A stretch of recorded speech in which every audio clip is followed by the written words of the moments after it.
Hello and welcome to Ask You for a Trend. I'm Josh Lipton, and for the next half hour, we're breaking down the trends of today that'll move stocks tomorrow.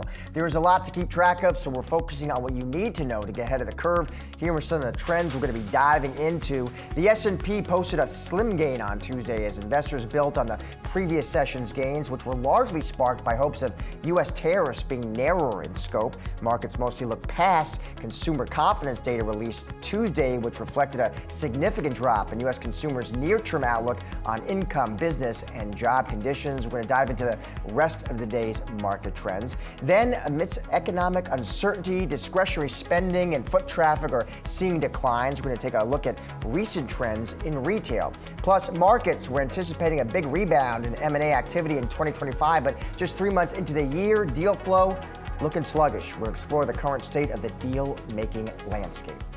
Well, a new report from Placer AI shows retail sales and foot traffic declining year over year in February. This is coming amid weakening consumer confidence. For more, I want to bring in now Bert Flickinger, founder of Strategic Resource Group. Bert, it is always good to see you. So let's start on that consumer confidence print we got today, Bert. It was not good, right? Tumbling again. There could be a difference, though, Bert, between how people feel, sentiment, and what they're actually doing with their money. So as someone who knows the American consumer, Bert, you've studied the American consumer for a long time, what are they doing with their money?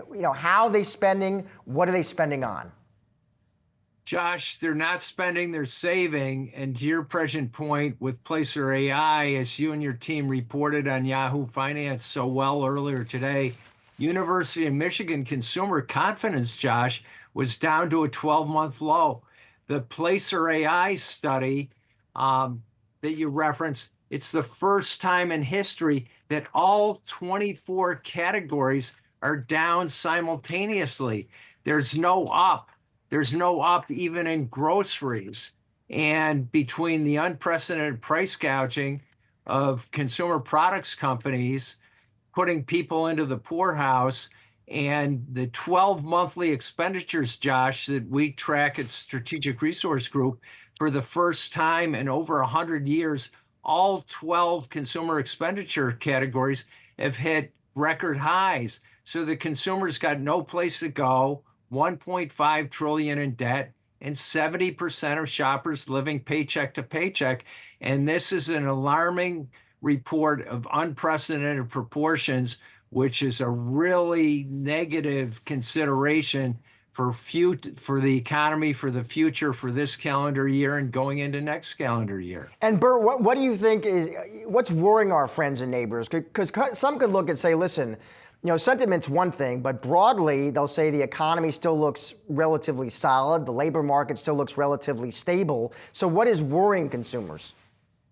The labor economy, Josh, looks stable, but as you know, the U.S. The Department of Labor counts 3 part-time jobs as 3 full-time jobs. So the labor numbers are grossly overstated, and at the same time, people are losing hours, losing jobs, unprecedented layoffs. And Josh, you know the detail of retail better than anybody in the industry I know worldwide. And as you reported so well with your colleague Julie Hyman a month ago, 25,000 retail stores are closing this 2025 calendar year. So that's millions of other retail jobs going down the drain, and retail and the rhythm of retail is the lifeblood of the economy. So where do we go? And we're in no man's land. And in no man's land, we're worried about, instead of winning, potentially contracting in the economy. And it's a real concern for the new administration. And it's a real concern for the country and worldwide. So against that economic backdrop then, Bert, against a consumer who may be feeling more cautious, more prudent, a consumer who's going to be focused more on what they need rather than what they want. What's the kind of retailer, Bert, that is positioned to weather that environment relatively better than perhaps some rivals or peers? Josh, we're currently writing at Strategic Resource Group the explosive growth of private label brands eclipsing national brands for the first time in history. And by buying private label, That's a way for a family of 5 with a rescue pet to save $5,000 a year. That pays for rent, that pays for food, and that pays for heat. And that's a great way to save.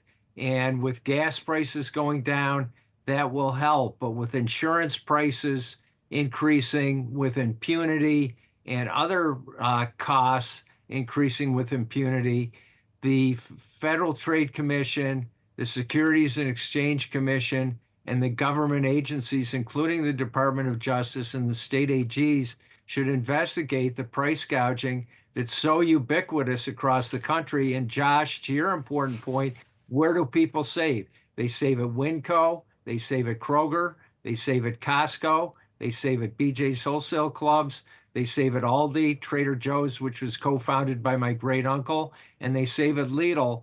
But other than price impact and deep discount and stores like H-E-B, there are very few places to save where a family can save. So families are going from eating 3 meals a day to 2 meals a day on the way to eating 1 meal a day because they can't afford to eat breakfast cereal, Josh, where a box of Cheerios costs more than an equivalent pound of steak. So who's monitoring General Mills, Kellogg, Quaker Oat division of PepsiCo, and the other cereal millers and the price gougers of everything from breakfast products to lunch to dinner to cleaning products and everything for the home that consumers can't afford, that are putting poor people even deeper into the poorhouse? Final question, Bert. For the retailers you know so well, how are they navigating Trump 2.0 and specifically the tariff threat? Tariff threats, Josh, they're hoping it's in balance because Japan's charging 500% more than we are, as is India. China's about 200%. Europe's about 200%. Mexico and Canada in NAFTA are 30 to 50%. Hopefully some sanity will prevail across all borders to mitigate tariffs. But a lot of the product that affects consumers, from food to fuel, is sourced in America, and farmers are receiving less this crop year 2025, Josh, than they did in crop year 2014. So the low costs are there, but the cereal millers and the branded food companies, with the exception of Beth Ford and Land O'Lakes, who's doing a heroic job holding the line on prices, the big consumer products companies are price gouging of unprecedented proportions, in my informed and personal opinion, and that needs to be addressed and mitigated quite quickly to save the 70% of American consumers who can't pay her or his monthly bills. Bert, it's always good to see you. Always good to have you on the show. Thanks for joining us. Thank you, Josh. You and Julie are great collectively and respectively, and you and Yahoo Finance are #1 worldwide for good reason, for your excellence that transcends America and worldwide. Bert, thank you, sir. Appreciate it. Likewise, sir. Stick around. Much more Ask for a Trend right on the other side.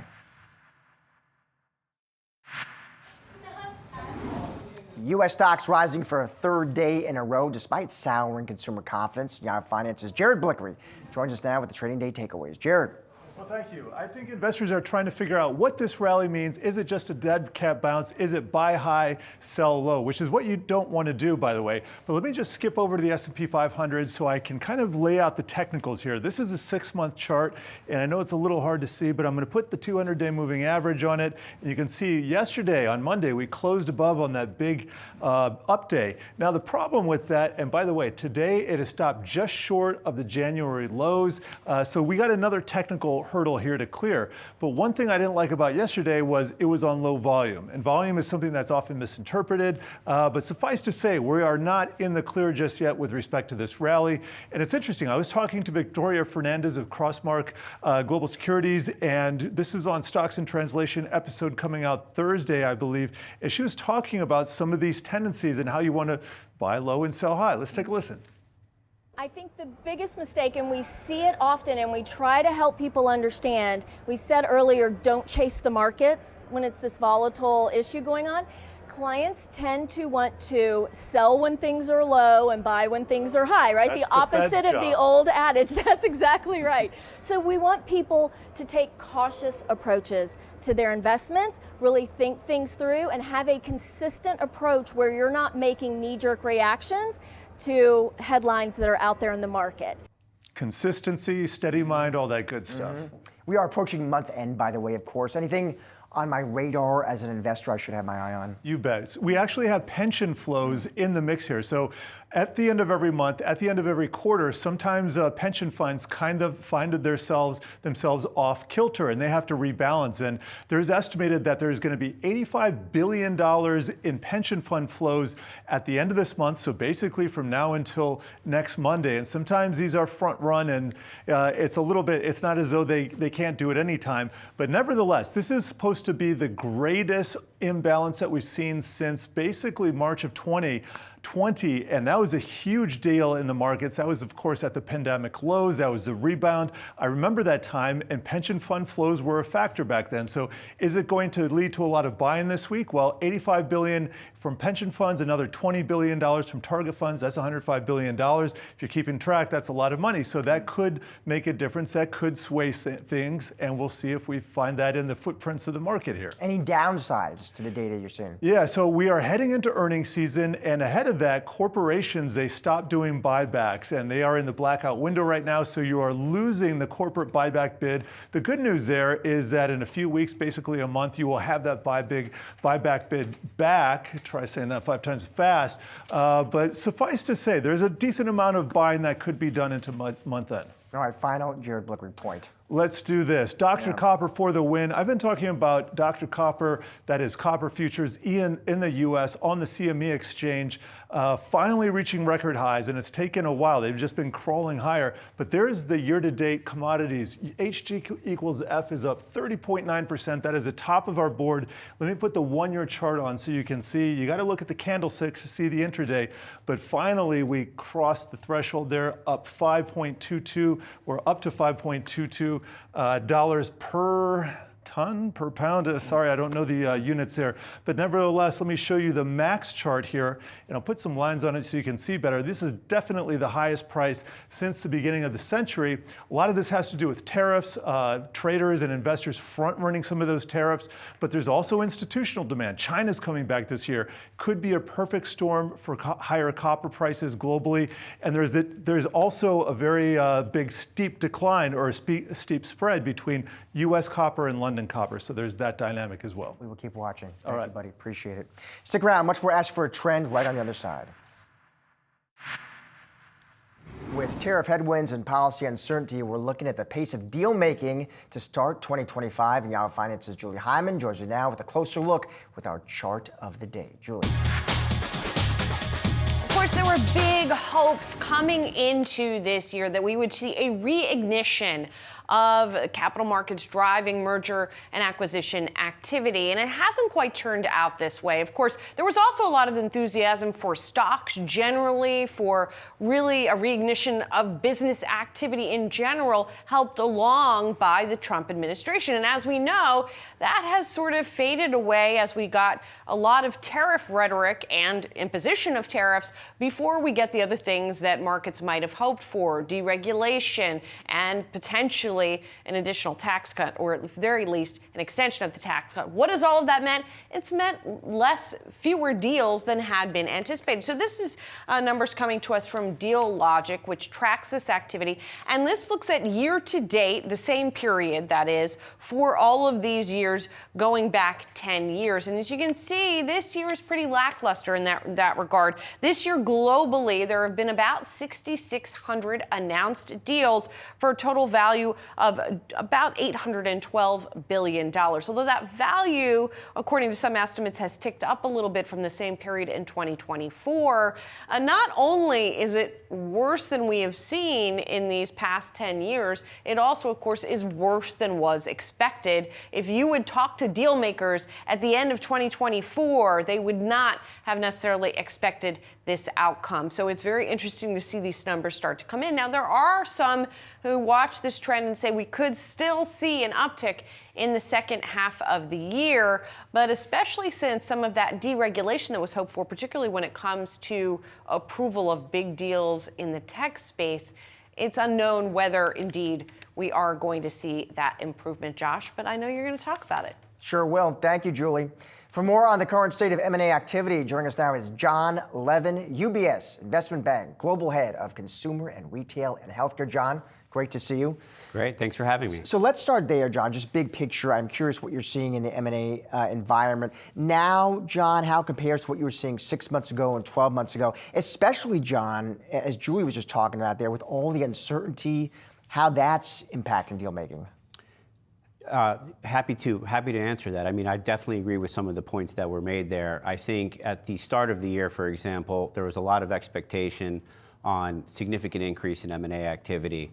One of the things that we track, as mentioned, is number of deals, not just deal value in terms of the amounts there. But the Americas, if you look at that business today, it's about down 25% from year-to-date 2024 levels. And when you really tick it apart, and it might get to some of the points she mentioned about what we're seeing of tariff and uncertainty. If you look, for example, at consumer's down about 40% in the Americas. And what that is about some of the uncertainties about tariffs here. I would say, though, a lot of this, in my view, is some of it's push out. It's getting pushed, right? When people can't, in the near term, get a good grasp of what the financials could be because of some of these policy uncertainties, the strategic logic and imperative to do deals is still there. I would expect to see a resurgence once we get more clarity in terms of the outlook of some of these policy changes. And where, to the extent that we see a resurgence, John, where would you expect to see that activity? Which sectors? So within some of the stuff where we spend a lot of time, for example, you look at some of these sectors where the pace of technology has made things even more competitive. The need for scale has been an important driver of consolidation. Some of the ones where we spent a lot of time in food retail, supermarkets, for example. You got the likes of Walmart and Amazon continuing to grow, continuing to invest, and that we would expect areas like that to see consolidation. You have seen other areas which are more domestic focused, whether that's on the food manufacturer side. We would expect some of the large food companies to look for avenues for growth and buying businesses. In terms of other areas, you'll see that again within healthcare. Again, different trends that we're seeing, the need to invest in technologies and advancements there. We're expecting to see some of that continue and to resurge. I just think overall, with the heightened level of uncertainty we've seen at the start of the year, there's plenty of examples that we're aware of. We track our backlog rigorously, where transactions are actually getting pushed out intentionally because until some of this uncertainty is resolved. What if, John, rates stay at current levels? That means what for deal making? I think if rates stay at current levels, again, it gets to the idea of that there's less uncertainty, less volatility out there. So I'm not as much of rates at current levels as long as it remains there. It will give people an ability to forecast, to know what their borrowing costs are. And so from that standpoint, I don't think that rates staying where they are is going to materially impact or not deal activity. It's more the uncertainty. Who will be doing the deals, though? Who's going to be doing the buying in 2025, John? Is it private equity? Is it corporates? I'm glad you brought up private equity. It's an interesting one. We spend a tremendous amount of time in our practice as a lot of private equity clients.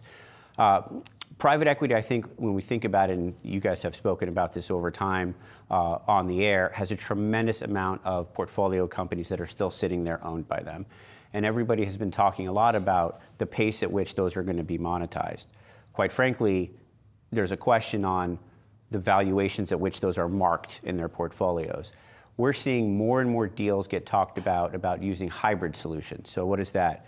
A preferred, something that's not just buying the common equity, because I still think in many instances we have a bid-ask spread within some of the private equity-owned assets. So a couple of ways to answer your question. One, I do think there'll be monetizations within private equity as they need to return capital to LPs that might be less than normal. I'm selling 100%.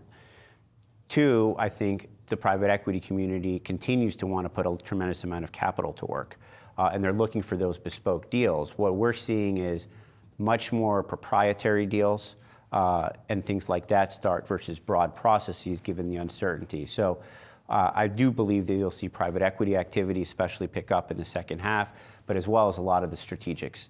I think it's top of mind for boards still. While we're facing near-term volatility and uncertainty, a lot of boards are thinking about M&A strategically and what they should be doing in this competitive environment. What is, John, the departure of Lina Khan mean? Do you think is it easier to get deals done? It's a great question. You have somebody who was near and dear working on the Albertsons-Kroger transaction. I would say there was a heightened level at the start of the year. Your colleague mentioned it about seeing more activity. Quite frankly, I have my views of what should have happened, and what didn't. But I do think overall, I really do think the competitive landscape of what is the historical views that the FTC has viewed, it's just different today. And I think that was missed. And I think that's missed in cases. And so I do think, depending on the industry, I heard technology mentioned, it's going to be very case specific. But I do think companies are dealing with more competition from the likes of bigger folks and bigger folks in other channels than were traditional channels. And I think all of that should be considered. John, great to have you on set today. Thanks for joining us. Great. Thanks for having me.